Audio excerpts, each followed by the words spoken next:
You know that moment, right? Mhm. When your vision just goes all wobbly. Maybe you're bouncing along a bumpy bike trail or watching one of those shaky cell phone videos or even just standing up a little too fast sometimes. Well, what if your gaze could stay perfectly still, like locked on the horizon no matter how much your body was, jiggling around? Today, we're taking a really close look at something, well, truly innovative. It's a new wearable stabilizer called Steady Gaze. Right? It's a CNS helmet, and it's designed to keep your view rock steady during dynamic movement, all without straining your neck or needing like bulky, power-hungry tech. And here's where it gets really interesting. It's inspired by an animal you probably see almost every day, but maybe never fully appreciated for its biomechanical genius. The common chicken. Exactly. The chicken. Yeah. So our mission for this deep dive is to really unpack the fascinating biomechanics and, frankly, the clever engineering behind this avian-inspired device. We're going to show you exactly how it works, what makes it so incredibly effective, and maybe most importantly, what this sort of elegant, passive approach could mean for a world that's, well, increasingly reliant on complex, battery-dependent gadgets. Mm-hmm. Let's get into it. Okay, so what's really fascinating here is how Steady Gaze uses this phenomenon that, let's be honest, most people just find kind of amusing, which is the chicken's incredible head stability. Right, you've seen it. Yeah, you've definitely seen it.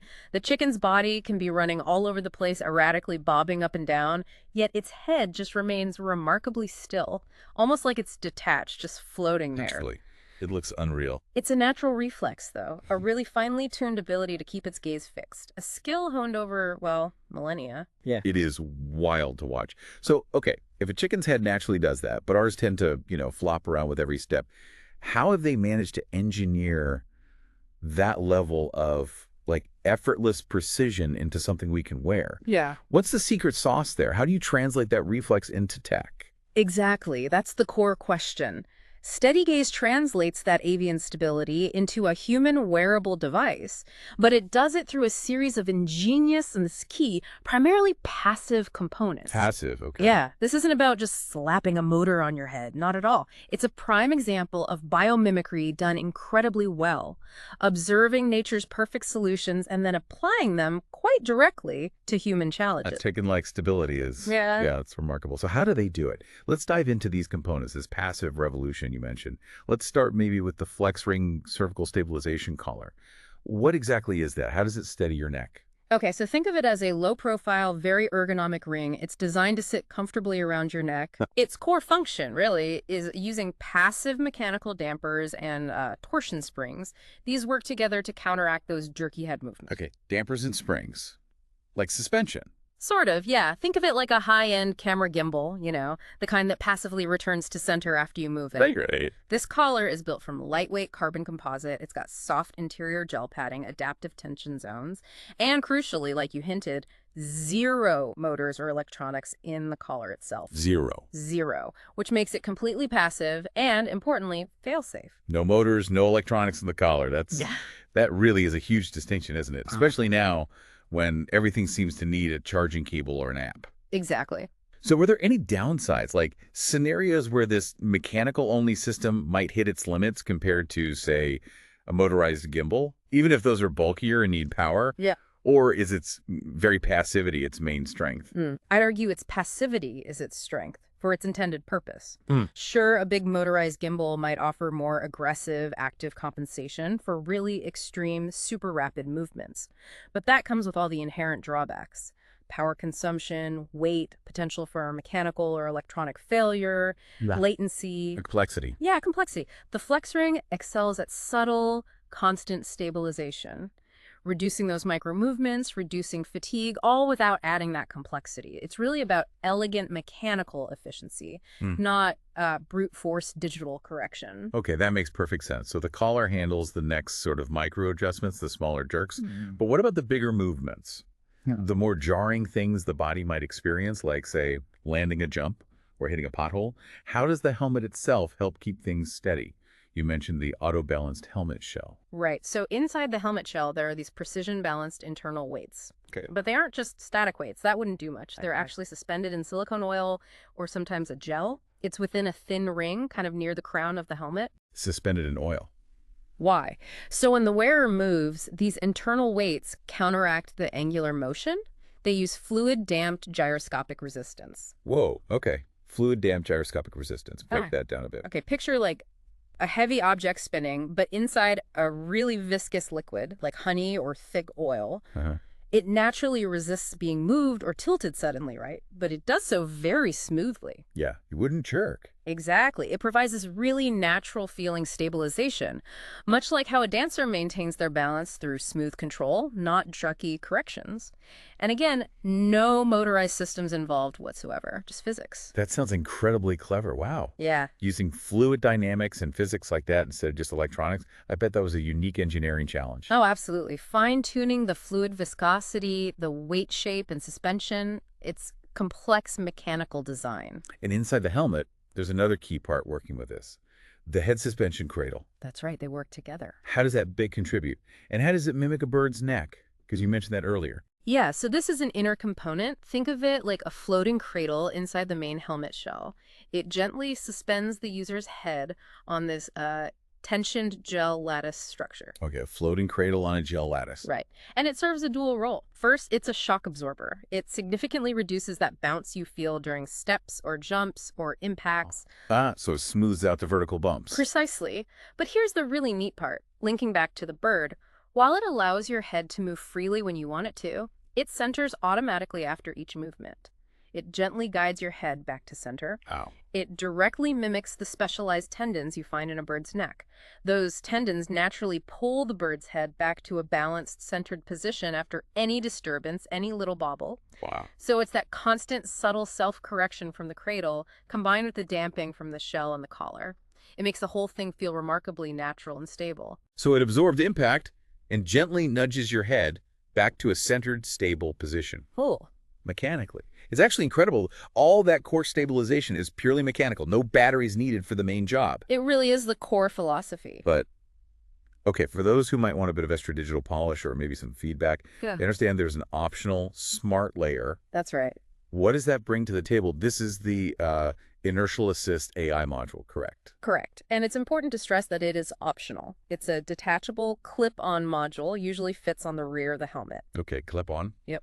Inside, it's got a small IMU that's an inertial measurement unit, plus a tiny microcontroller and a Bluetooth module. Standard stuff for motion tracking. Pretty much. Its main function is to measure your head movement very precisely. And then it can provide optional haptic feedback, like a gentle vibration. Feedback for what? Now, if your gaze becomes misaligned from where you intended, or maybe drifts too much, it gives you a little nudge. This is particularly useful, say, during specific training exercises or maybe in rehabilitation scenarios where really controlled head motion is critical. It gives you immediate biofeedback. I see, like a training tool. Exactly.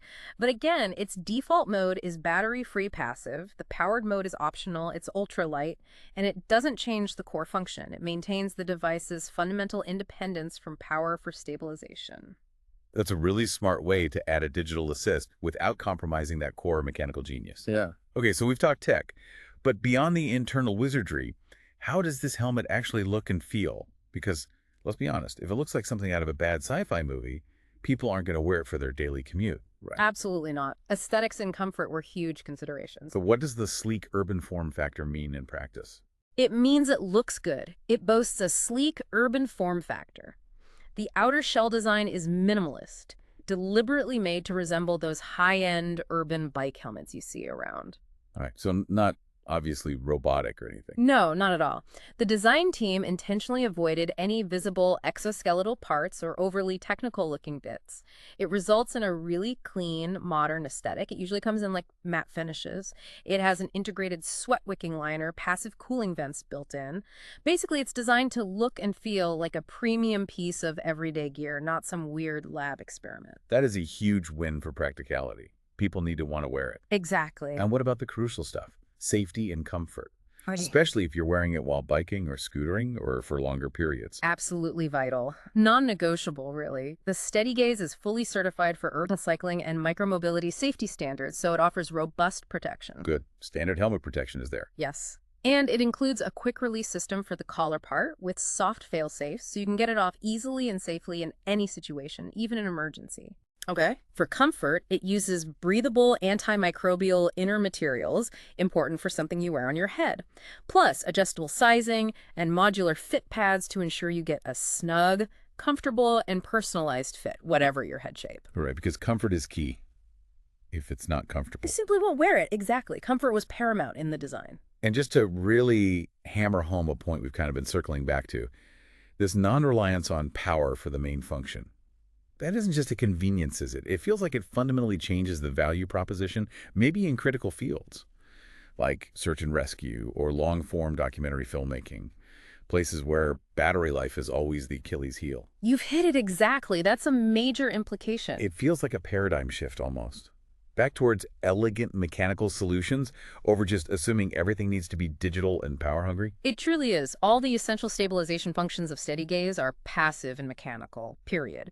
The optional digital features, like that inertial assist AI module we talked about, Yeah. fully detachable, non-essential for the core task. The core stabilizing function does not rely on batteries. This always-on readiness, this inherent reliability, it's huge. It ensures reliability when it really matters most, making it incredibly versatile in situations where power sources might be scarce or unreliable or just inconvenient. Okay, so let's bring it home for the listener. Who is this actually for? Why does steady gaze matter to you listening right now? Well, first off, if you're an urban commuter, imagine biking or scootering through busy streets with a perfectly stable view. Think how much safer and more comfortable that would be.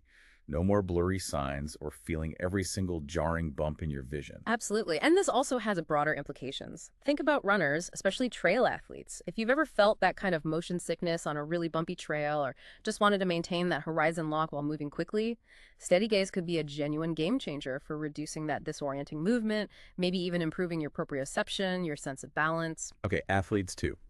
Makes sense. And then if we look even wider, think about physical therapy or certain types of neurological training. Scenarios where controlled head motion and having consistent visual input are absolutely critical for recovery or for skill development. This could be a valuable tool there. Oh, and for cinematographers, imagine getting incredibly stable POV point of view shots without needing one of those bulky, often cumbersome chest rigs. Yeah, like a built-in Steadicam for your head. Kind of. It Yeah. really opens up some new creative possibilities for capturing movement. So, wrapping this up, as we recap our exploration today, it's pretty amazing. We've seen how observing something as seemingly simple, almost mundane as a chicken's head can lead to such a sophisticated and, frankly, practical human wearable device. Mhm. It really is biomimicry at its finest, isn't it? Combining this clever, passive mechanical design with thoughtful ergonomics and real-world usefulness. A great example. Hopefully, this deep dive has given you a bit of a shortcut to understanding not just this one cutting-edge piece of technology, but also maybe appreciating the profound elegance you can find in innovation that balances advanced engineering with, well, fundamental simplicity. Indeed. And it really makes you think, doesn't it?